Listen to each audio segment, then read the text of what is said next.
미라클 모닝 애청자 여러분, 안녕하십니까?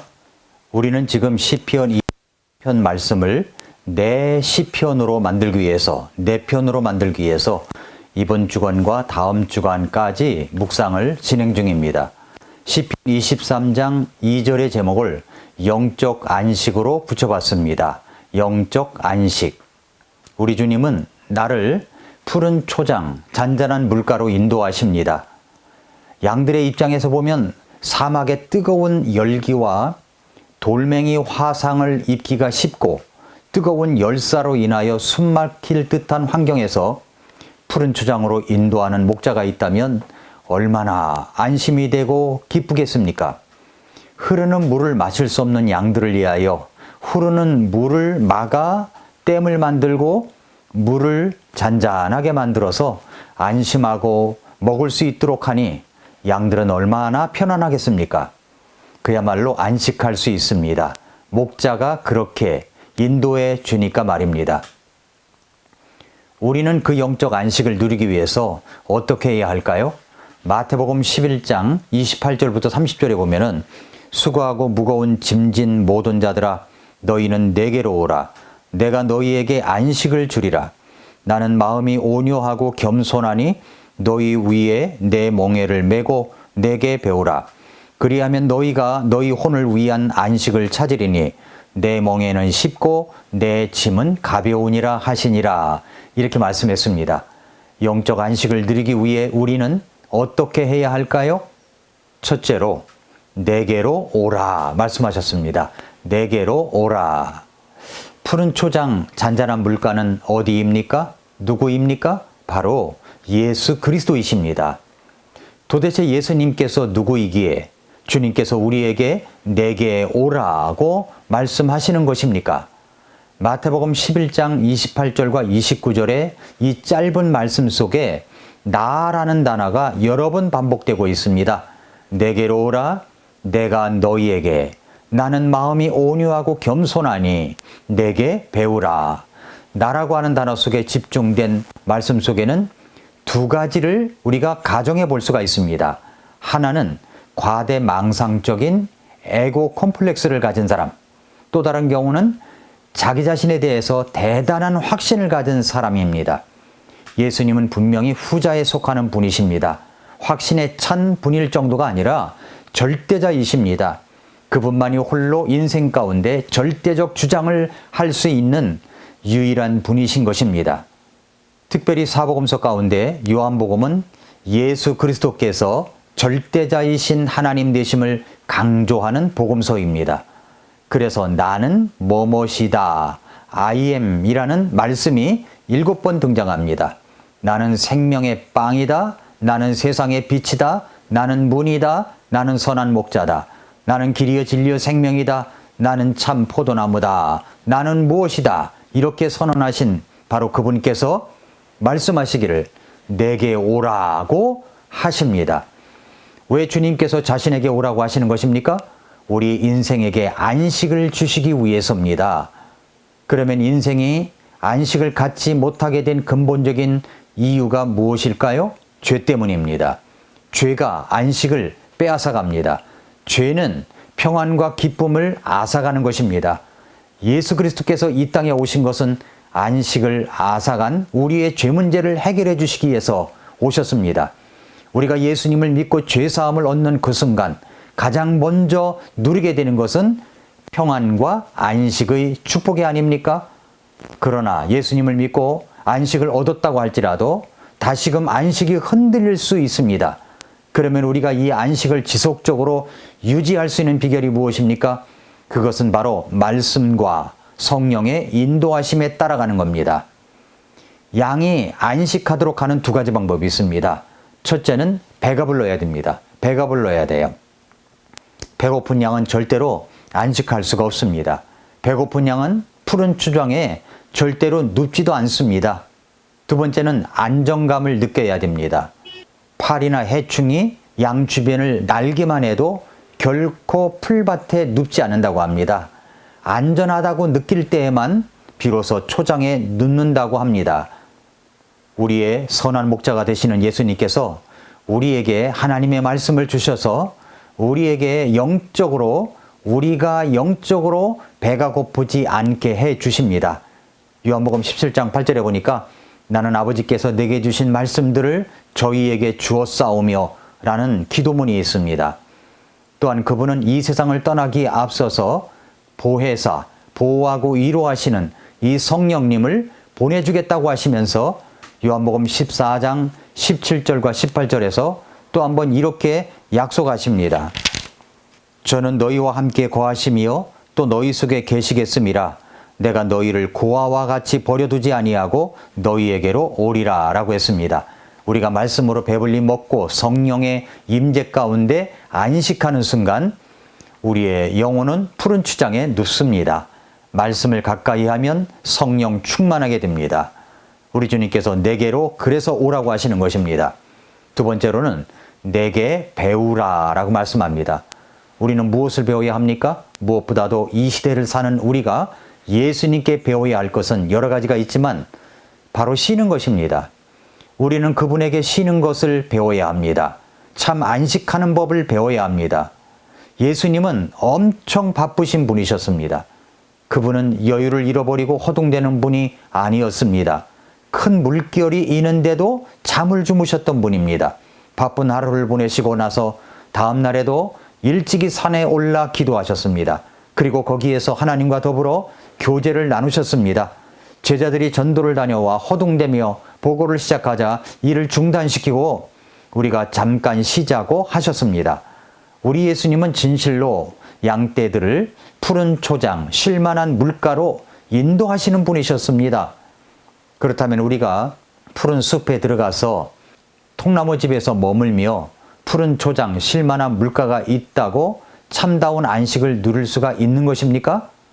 이것은 우리의 영적인 안식을 두고 이야기하고 있는 것입니다. 물론 육체의 양식을 누리는 것도 필요합니다. 그러나 우리의 영혼은 영혼의 안식을 누리기 전에는 결코 육체의 안식으로 그것을 대신할 수가 없다는 사실을 우리가 알아야 됩니다.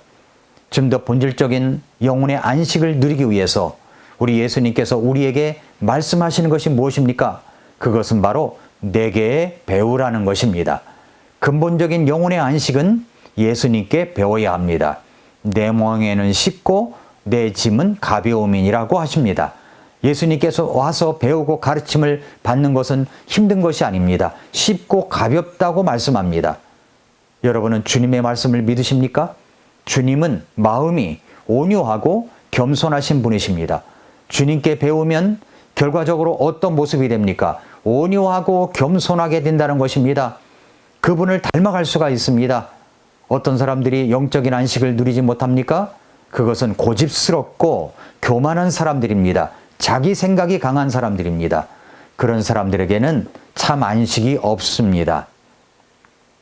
오늘의 현대문화는 어떤 물건만 사용하게 되면, 어떤 곳에 여행을 다녀오기만 하면, 어떤 사람만 만나게 되면 행복과 안식을 얻을 수 있다고 떠들어댑니다. 그러나 성도 여러분, 우리의 안식은 하나님의 임재를 경험하고 예수님을 만나서 배우는 경험이 아니면 참 안식을 누릴 수가 없습니다. 하나님의 임재를 경험하는 거룩한 시간이 아니면 결코 안식을 누릴 수가 없습니다. 우리의 예배와 묵상을 통해서 안식일의 왕이신 예수님과 사랑에 빠지고 우주의 왕이신 그분을 사랑하는 더 깊은 사랑 속에 들어갈 때에 우리의 안식은 그만큼 견고해지고 그리고 충만해질 수가 있는 것입니다. 영적인 안식을 위해서 안식일에는 무엇을 해야 됩니까? 먼저 몸을 쉬게 하십시오. 몸을 쉬게 해야 됩니다. 여러분이 몸에게 쉴 시간을 주지 않으면 몸이 자체로 쉴 시간을 만들게 됩니다. 병원에 입원하든지 감기나 몸살로 걸리든지 말입니다. 우리의 최선에는 쉼이 필요합니다. 프랑스 혁명 기간에 일요일을 쉬는 날로 하는 것을 금지하는 법을 만들었다고 합니다. 몇 년 만에 원래대로 되돌려 줘야 했습니다. 종교적인 이유 때문이 아니었습니다. 나라의 건강이 무너졌기 때문입니다. 온 국민이 심신이 쇠약해졌습니다.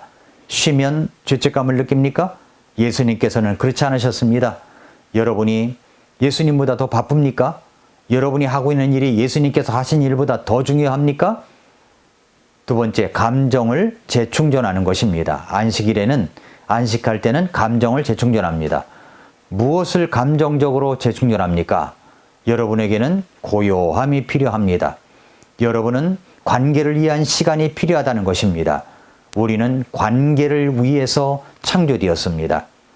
세 번째, 자신의 영혼에 자신의 초점을 맞출 필요가 있습니다. 성경은 이것을 예배라고 합니다. 예배는 사물을 균형 있게 보게 합니다. 여러분이 큰 문제를 가지고 교회에 왔을 때 예배는 상황을 바른 견지에서 보게 합니다. 그 문제를 다룰 더 많은 힘과 더 많은 이해력이 여러분에게 생기게 됩니다. 여러분은 매일 하나님과 단독으로 있는 시간이 필요합니다. 하나님을 찾을 틈이 없다면 여러분은 너무 분주하기 때문입니다. 우리나라에는 파나소닉이라는 이름으로 알려진 일본의 마츠시타 전기의 마츠시타 고노스케 회장이라는 분이 있습니다. 그는 많이 배우지는 못한 분이라고 합니다. 그런데 그 회사에서 젊은 인사를 뽑을 때 마지막 면접 때에는 회장이 직접 면접을 했다고 합니다. 이렇게 질문을 했습니다. 당신이 이 회사에 올 정도로 탁월하게 준비된 것이 운이 좋았기 때문이라고 생각하는가? 아니면 자기의 노력 때문이라고 생각하는가? 둘 중에 한 가지 대답이 나왔겠죠? 그런데 회장은 자기의 노력 때문이라고 하는 사람은 모두 떨어뜨리고 운이 좋았기 때문이라고 한 사람만 신입사원으로 뽑았다고 합니다. 나중에 기자들이 왜 이렇게 뽑느냐고 물었습니다. 그랬더니 이렇게 말했습니다. 운이 좋았다고 하는 사람의 마음속에는 이렇게 성공한 것이 내 힘만으로 된 것이 아니라 다른 사람의 도움 덕분이라는 생각, 즉 다른 사람에 대한 감사의 마음이 있습니다. 이런 의식을 가진 사람은 나중에 회사에서 문제가 생겼을 때에도 긍정적인 자세로 문제를 극복해 나가곤 합니다. 반대로 자기 노력으로 되었다는 사람은 항상 정당한 대우를 받지 못한다고 생각하고 섭섭한 마음으로 일을 해서 장기적으로는 회사에 도움이 되지 못합니다. 라고 이야기를 했습니다. 이것을 우리 믿는 사람들 식으로 고쳐서 이야기한다면 어떤 말이 됩니까? 운이 좋았다는 말은 은혜가 있었다. 감사의 마음이 있었다는 말로 바꿀 수가 있죠. 누가 인재입니까? 하나님의 은혜를 아는 사람입니다. 은혜란 받을 자격이 없는데 일방적으로 베풀어 주시는 하나님의 사랑을 말합니다.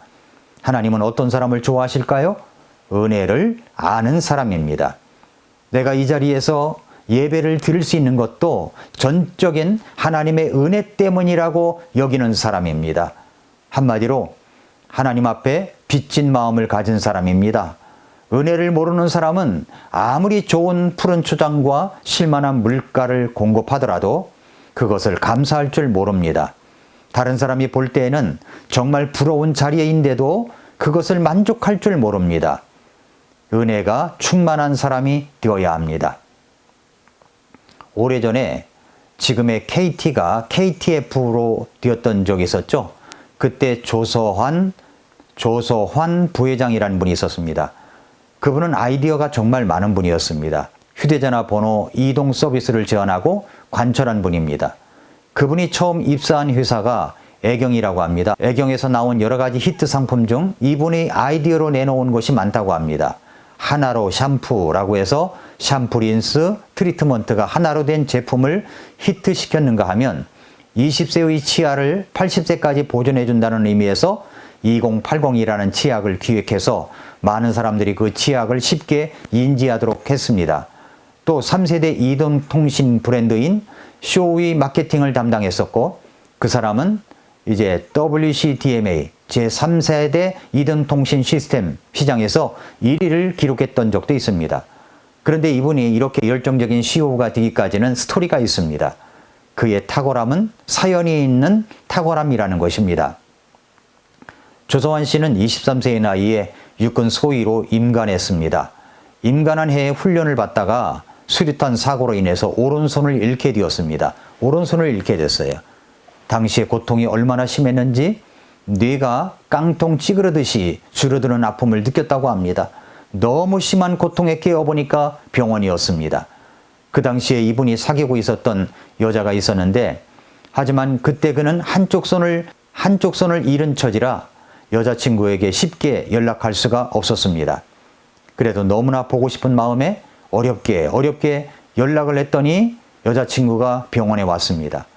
조서환 씨는 여자친구를 보면 꼭 묻고 싶은 것이 하나 있었습니다. 하지만 쉽게 입 밖에 나오지 않았습니다.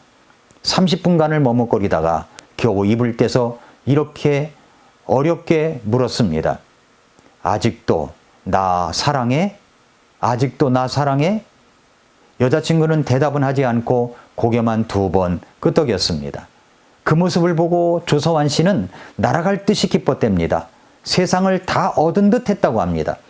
여자친구는 어린 나이였지만 조숙한 면이 있었습니다. 그녀는 병원 근처로 이사를 와서 아침 저녁으로 그에게 식사를 챙겨주고 간호하는 일에 전념했습니다. 비록 한쪽 손을 잃은 그였지만 적어도 그 당시에는 무척 행복했다고 합니다. 그런데 행복도 잠깐이었습니다. 여자친구의 아버지가 찾아온 것이었습니다. 그 아버지는 딸의 손을 잡아 끌고 집으로 가자고 했습니다. 저도 딸 가진 아버지로서 그 심정을 이해할 것 같습니다. 악해서가 아니라 딸의 장래를 생각하는 마음에 그럴 수 있겠다고 생각이 됩니다. 딸이 싫다고 하자 아버지는 딸에게 극단적인 질문을 합니다. 너 저놈 아내 할래? 아니면 내 딸 할래? 그러자 이 딸이 아버지에게 이렇게 다시 질문합니다. 아버지, 절대로 그런 일은 없겠지만 사람이 살다 보면 어떤 일도 벌어질 수 있잖아요. 만약에 아버지가 사고로 한쪽 팔을 잃었다면 어머니가 어떤 태도를 보이기를 원하세요? 한쪽 팔 없는 남자와는 살 수 없다고 하면서 집 나가 재혼하기를 원하세요? 아니면 나는 당신의 팔을 사랑한 것이 아니라 당신 자체를 사랑했어요 라고 곁에 있어주기를 원하세요? 대답이 궁색한 아버지는 씩씩거리면서 그냥 갔다고 합니다. 그 모습을 옆에서 보고 있던 조서환 씨는 그 마음에 엄청난 감동이 밀려왔다고 합니다. 그리고 이 여자친구에게 빚진 마음을 갖게 되었습니다. 그래서 결심했습니다. 내 평생 이 여자 하나만은 행복하게 해주겠다. 내 평생 이 여자 하나만은 행복하게 해주겠다.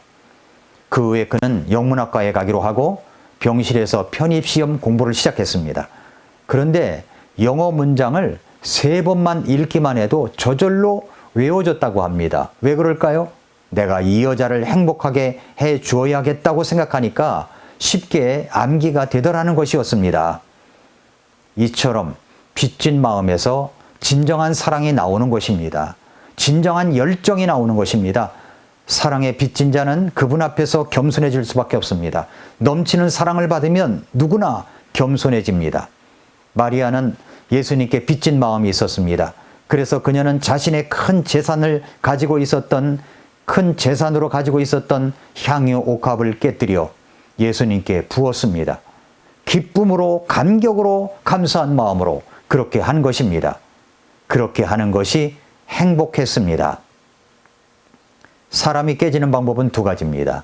맞아서 깨지는 방법이 있습니다. 두꺼운 자아를 깨기 위해서는 시련과 고통이 필요합니다. 어떤 때는 병으로, 어떤 때는 경제적 어려움으로 깨지기도 합니다. 우리는 생각하기를 꼭 깨져야 성장한다고 생각합니다. 그러나 깨지는 방법은 맞아서 깨지는 것만 있는 것이 아닙니다. 하나님을 뜨겁게 사랑하고 말씀을 붙들고 제대로 살아보려고 하면 깨진다는 겁니다. 사랑하니까 깨지는 거죠. 그분께서 나를 푸른 초장에 누이시며 잔잔한 물가로 인도하시고. 사랑하는 성도 여러분, 애청자 여러분, 왜 우리는 영적인 안식을 느끼지 못하고 분주하기만 할까요? 주님께 오지 않기 때문입니다. 주님은 우리를 그토록 사랑하시는데, 그래서 십자가에 못 박혀 죽으시기까지 우리를 사랑하셨는데 내가 그 사랑을 망각하기 때문입니다. 주님께로 가까이 오십시오. 그리고 나서 주님께 배우십시오. 주님의 사랑을 배우십시오. 주님의 짐을 배우십시오. 그렇게 된다면 영적인 안식으로 여러분은 행복한 생활을 하게 될 것입니다. 주는 나의 목자시니 내게 부족함이 없으리로다. 그래서 그 주님이 나를 푸른 초장에 누이시며 잔잔한 물가로 인도하심을 경험하고 있습니까? 여러분은 영적으로 안식하고 있습니까? 오늘도 미라클 모닝입니다.